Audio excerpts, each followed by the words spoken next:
There comes a moment, often sudden, always disorienting, when the masks you have carefully crafted over decades no longer feel protective but suffocating. What once allowed you to survive, to belong, and to be accepted, now presses against your chest like a weight you can no longer bear. This is not a breakdown. This is not a mere depressive collapse. It is something far deeper, something Jung called the soul's uprising, the call to individuation. Individuation is not a self-help slogan. It is the profound, lifelong process of becoming a whole human being, of peeling away the false identities, borrowed expectations, and survival strategies until only the authentic self remains. And this initiation does not begin politely. It begins with revolt. Your true self, the timeless, authentic core, lashes out against the tyranny of the persona, the social mask you built to fit in and survive. The discontent that arises is not just mental, it is existential, visceral, and often unbearable. Jung understood that such a rupture is not a pathology to be medicated away, but a sacred psychological emergency, the soul's insistence on truth.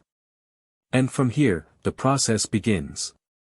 Not in one glorious moment of choice, but in a long, painful shedding of illusions, patterns that once ensured social survival now burn the skin like acid. You don't decide to quit these behaviors, you wake up one day and realize you cannot participate in them anymore. Your soul refuses. What follows is a series of necessary deaths, not of your life, but of your false selves. 1. The desperate hunger for approval, quitting the external mirror. The first fortress to collapse is the compulsive need to be validated by others. At first, this feels like rebellion. But in truth, it is a structural shift deep within the psyche. The mechanism, the ego, which feeds on external affirmation, begins to lose power. Slowly, the self asserts its authority. Unlike the ego, the self does not beg for approval, it is self-sustaining, complete, and luminous in its own right. The manifestation, attempts to perform for approval trigger the body itself to revolt, tightness in the chest, nausea, even the choking sensation of words stuck in the throat. The soul deploys an emergency brake. The virtue, from these ashes, a new inner authority rises. Not confidence, which still seeks an audience, but inherent worth, unshakable, steady, and untouched by praise or rejection. 2. The compulsion to be special, embracing the ordinary. Once you begin to awaken, the ego often hijacks the process, producing a new form of inflation, spiritual superiority. The mechanism, the subtle urge to use spirituality, synchronicity, or knowledge as a status marker grows unbearably heavy. What once felt like spiritual insight now tastes like vanity. You realize spirituality was being weaponized as ego's disguise.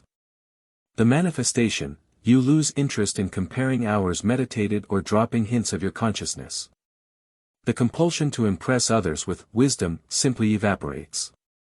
The virtue, what emerges is the grace of ordinariness. You stop trying to be special and instead become authentic. And paradoxically, your unique essence blooms like a flower, not for applause, but because that is what flowers do. 3. The performance of happiness, integrating the shadow. A deeper layer collapses when you stop performing positivity. The mechanism, forced cheerfulness is a form of spiritual bypassing, an attempt to skip over grief, rage, or fear by chanting, "All is perfect." The soul will not tolerate this lie. The manifestation, you stop plastering smiles when in pain. You let sorrow speak. You stop pretending to be above it all. The virtue, true depth arises. By allowing the full spectrum of humanity, both light and shadow, you become capable of holding space for suffering. Healing, you realize, is not about escaping humanity, but embracing it. 4. The desperate need for certainty, finding peace in mystery. The mind's armor is certainty, I know who I am, I know what's true, I know my purpose. But this armor must crack. The mechanism, certainty is the ego's defense against the terror of the unknown. But consciousness widens into mystery, dissolving every fixed answer into deeper paradox. The manifestation, long-held opinions shatter. Every truth dissolves into questions. Confusion becomes constant. Jung named this the cloud of unknowing. The virtue, from this cloud, wisdom emerges, not as certainty, but as paradox. You learn to act without knowing, to commit without clinging, to live inside the questions. 5. The habit of blame, reclaiming power. The ego's favorite survival story is the victim narrative. The mechanism, blame, protects the ego's innocence but chains you to powerlessness. True transformation demands radical responsibility, not excusing harm, but ending the choice to remain defined by it. The manifestation, you stop rehearsing others' wrongs. You see your role in the drama. You begin to release the identity of the wounded child. The virtue, liberation. Even wounds become teachers. You stop being a victim and become the author of your life. 6. The fear of conflict, establishing sacred integrity. For centuries, many spiritual teachings have been misinterpreted as calls for passivity.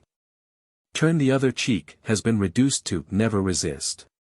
Love thy neighbor has been mistaken for never set boundaries.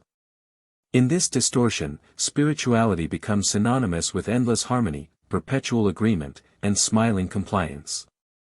But avoidance of conflict is not peace, it is betrayal of the self. The mechanism. Jung observed that individuation demands truth, and truth cannot always coexist with comfort. To betray your boundaries for the sake of external harmony is to fracture your own integrity. The self, which longs for wholeness, cannot tolerate such fractures indefinitely. Saying no becomes holy, because it honors the sanctity of your authentic voice. The manifestation. At first, the awakening feels terrifying. If you've built your entire identity on being the nice one, the peacekeeper, or the agreeable one, conflict feels like annihilation. The body reacts, your throat tightens, your palms sweat, your stomach churns. Yet, as you practice truth-telling, you notice something paradoxical: the world doesn't collapse. Yes, some people may grow uncomfortable. Yes, some relationships may fall away. But others deepen. Imagine the moment when you finally tell a friend, "No, I cannot listen right now, I'm depleted." Or when you refuse an exploitative demand at work. At first, guilt rises like a tidal wave. But beneath it, a quieter force stirs, a sense of alignment. Life feels straighter, less twisted. The virtue. This is the birth of sacred integrity. You discover that conflict is not the enemy of love, it is often its catalyst.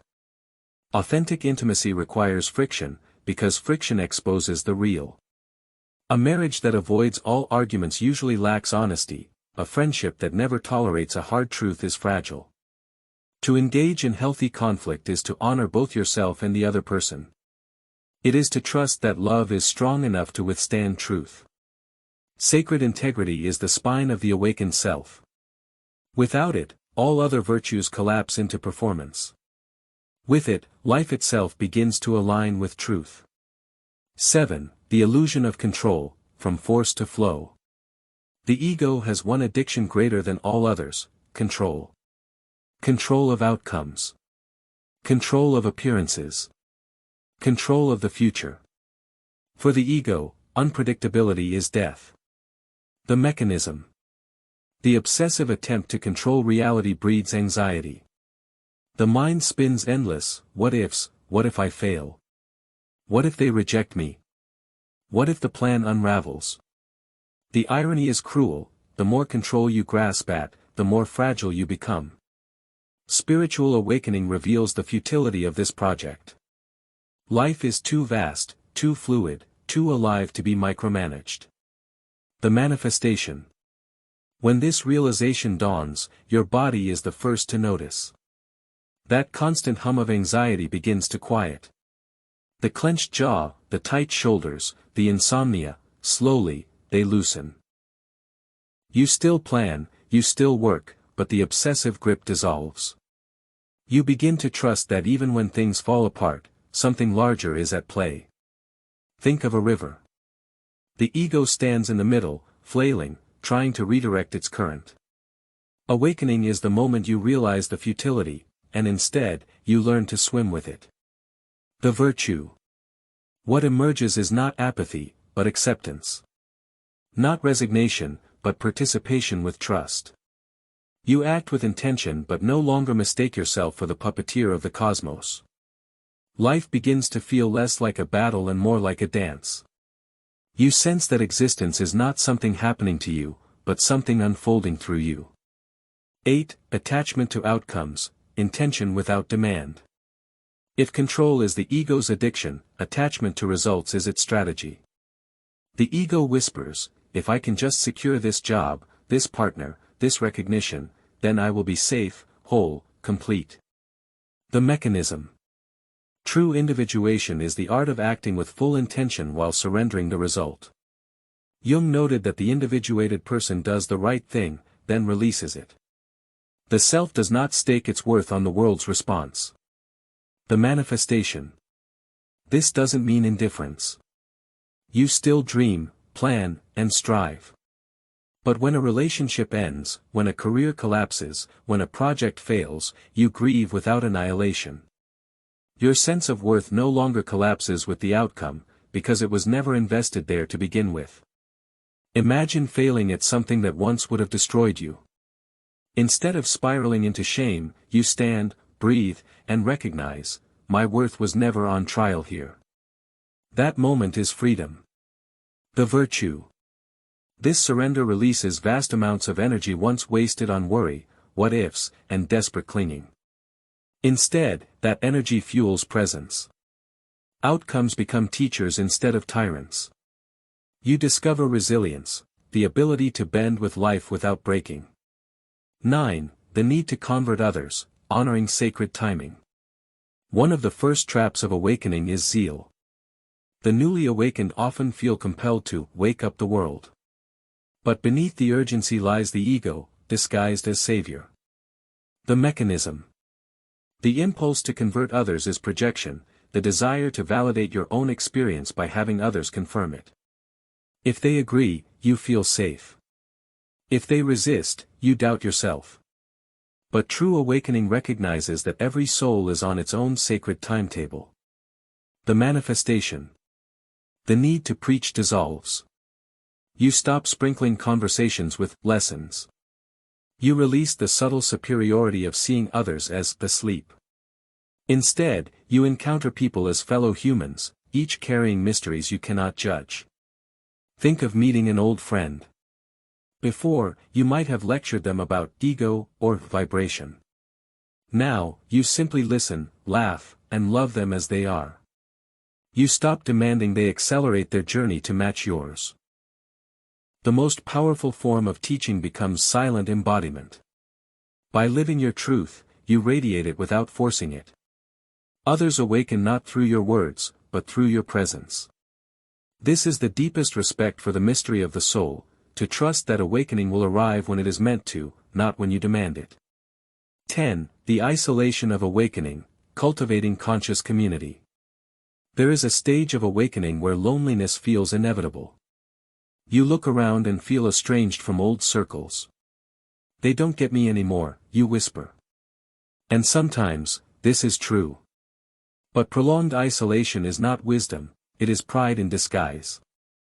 The mechanism. This spiritual isolation is often rooted in fear, fear of being vulnerable, fear of being judged, fear of being seen in your messy humanity. It masquerades as purity, but in truth, it is avoidance. Jung reminds us, individuation leads not to separation, but to reconnection, yet of a higher quality. The manifestation. The shift comes when you stop using your awakening as a wall. You no longer stand apart, aloof, watching others from the mountain of consciousness. Instead, you step back into humanity, able to connect with anyone, not by diluting your truth, but by standing firmly in it. You see your own shadows reflected in others and feel compassion instead of judgment. The virtue. This is conscious community. To connect without merging. To love without control. To share truth without preaching. You discover relationships that are not based on dependency or performance, but on mutual recognition of the self in one another. This is communion, the rare and sacred meeting of souls who are awake together. The final realization. Each of these quits is not a heroic act of willpower. They are not resolutions written in journals or mantras repeated at dawn. They are surrenders to a deeper truth, moments when your soul simply refuses to let you live falsely anymore. Individuation is not about becoming someone new. It is not self-improvement, self-polishing, or self-marketing. It is the stripping away of all that is borrowed, false, and performative. What remains is not extraordinary, it is simply real. And in that reality, you discover something staggering: realness itself is wholly enough. When the last mask falls, you do not ascend into something better. You descend fully into your own humanity. And in that descent, you find divinity.